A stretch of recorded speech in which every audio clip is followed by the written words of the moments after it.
Hi ಸ್ನೇಹಿತರೆ, ನನ್ನ YouTube ಚಾನಲ್ಗೆ ಸ್ವಾಗತ.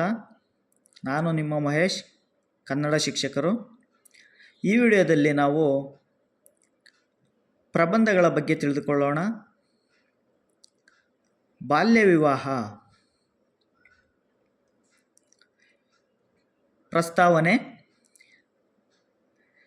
ತಲೆತಲಾಂತರದಿಂದ ಸಮಾಜಕ್ಕೆ ಅಂಟಿಕೊಂಡು ಬಂದ ಸಾಮಾಜಿಕ ಪಿಡುಗುಗಳು ವರದಕ್ಷಿಣೆ, ಸತಿ ಪದ್ಧತಿ, ಬಾಲ್ಯ ವಿವಾಹ, ಅಸ್ಪೃಶ್ಯತೆ, ಕುಡಿತ, ಜೀತ ಪದ್ಧತಿ, ದೇವದಾಸಿ ಪದ್ಧತಿ ಇತ್ಯಾದಿ. ಇವೆಲ್ಲವೂ ನಮ್ಮ ಸಮಾಜದಲ್ಲಿ ಬೇರು ಬಿಟ್ಟವುಗಳು, ಯಾವ ಶಾಸನಕ್ಕೂ ಜಗ್ಗದವುಗಳು. ಇವುಗಳಿಂದ ಸಾಮಾಜಿಕ ಸ್ವಾಸ್ಥ್ಯ ಕೆಟ್ಟು ಹೋಗುತ್ತದೆ. ಇವುಗಳು ಒಂದು ಸುಂದರ ನಾಗರಿಕ ಸಮಾಜ ನಿರ್ಮಾಣಕ್ಕೆ ಅಡ್ಡಿಯಾಗಿವೆ. ವಿಷಯ ನಿರೂಪಣೆ: ಹೆಣ್ಣು ಮಕ್ಕಳಿಗೆ 18 ವರ್ಷ ತುಂಬುವುದಕ್ಕೆ ಮೊದಲು ಹಾಗೂ ಗಂಡು ಮಕ್ಕಳಿಗೆ 21 ವರ್ಷ ತುಂಬುವುದಕ್ಕೆ ಮೊದಲು ಮಾಡುವ ವಿವಾಹಗಳನ್ನು ಬಾಲ್ಯ ವಿವಾಹ ಎನ್ನುವರು.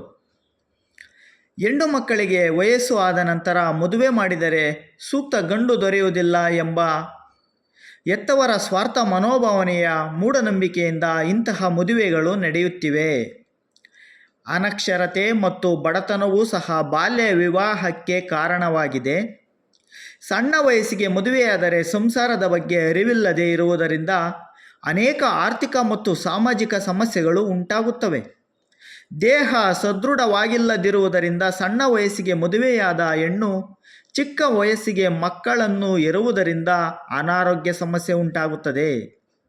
ಹುಟ್ಟಿದ ಮಕ್ಕಳು ಸಹ ಅಪೌಷ್ಟಿಕತೆಯಿಂದ ನರಳುತ್ತಾರೆ.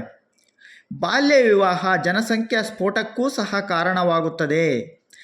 ಆದ್ದರಿಂದ ಭಾರತ ಸರ್ಕಾರ ಬಾಲ್ಯ ವಿವಾಹ ನಿಷೇಧ ಕಾನೂನು ಜಾರಿಗೆ ತಂದಿದೆ. ಆದರೂ ಅದು ಸಮರ್ಪಕವಾಗಿ ಅನುಷ್ಠಾನಗೊಳ್ಳುತ್ತಿಲ್ಲ. ಸಮಾಜದ ಜನರ ಮನಃಪರಿವರ್ತನೆಯಾಗದಿದ್ದರೆ ಯಾವ ಕಾನೂನು ಬಂದರೂ ಪ್ರಯೋಜನವಿಲ್ಲ. ತಂದೆ ತಾಯಿ ಮಕ್ಕಳ ಮದುವೆ ಮಾಡಿ ಜವಾಬ್ದಾರಿ ಕಳೆದುಕೊಳ್ಳುವುದರ ಕಡೆಗೆ ಚಿಂತಿಸದೆ ತಮ್ಮ ಮಕ್ಕಳ ಮುಂದಿನ ಭವಿಷ್ಯದ ಬಗ್ಗೆಯೂ ಸಹ ಚಿಂತೆ ಮಾಡಬೇಕು. ಯಾವುದೇ ಕಾರಣಕ್ಕೂ ಬಾಲ್ಯ ವಿವಾಹವನ್ನು ಮಾಡಬಾರದು. ಉಪಸಂಹಾರ: ಬಾಲ್ಯ ವಿವಾಹದಿಂದಾಗುವ ದುಷ್ಪರಿಣಾಮಗಳನ್ನು ಕುರಿತು ಜನರಿಗೆ ಅರಿವು ಮೂಡಿಸಬೇಕು. ಬಾಲ್ಯ ವಿವಾಹ ನಡೆಯುತ್ತಿರುವುದು ನಮಗೆ ತಿಳಿದ ಕೂಡಲೇ ಸಂಬಂಧಪಟ್ಟ ಇಲಾಖೆಯವರಿಗೆ ಮಾಹಿತಿ ನೀಡಿ ಬಾಲ್ಯ ವಿವಾಹ ನಡೆಯದಂತೆ ತಡೆಗಟ್ಟಬೇಕು. ಬಾಲ್ಯ ವಿವಾಹಕ್ಕೆ ಕಾರಣರಾದ ಎಲ್ಲರಿಗೂ ಕಾನೂನಿನಂತೆ ಶಿಕ್ಷೆ ನೀಡಬೇಕು.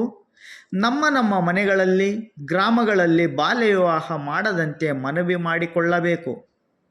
ವಿದ್ಯಾರ್ಥಿಗಳು ಈ ಬಗ್ಗೆ ಜಾಗೃತಿ ಮೂಡಿಸಿ ಸರ್ಕಾರದೊಡನೆ ಸಹಕರಿಸಬೇಕು ಎಂಬುದು ನನ್ನ ಅಭಿಪ್ರಾಯವಾಗಿದೆ. ವೀಕ್ಷಕರೇ, ನನ್ನ ಈ ವಿಡಿಯೋ ಇಷ್ಟ ಆಗಿದ್ದಲ್ಲಿ ದಯವಿಟ್ಟು ನನ್ನ ಚಾನಲ್ಗೆ ಸಬ್ಸ್ಕ್ರೈಬ್ ಮಾಡಿ ಮತ್ತು ಶೇರ್ ಮಾಡಿ, ಲೈಕ್ ಮಾಡಿ, ಬೆಲ್ ಬಟನನ್ನು ಒತ್ತುವುದರ ಮೂಲಕ ನನ್ನ ವಿಡಿಯೋಗಳನ್ನು ಬೇಗ ಪಡೆದುಕೊಳ್ಳಿ. ವಂದನೆಗಳು.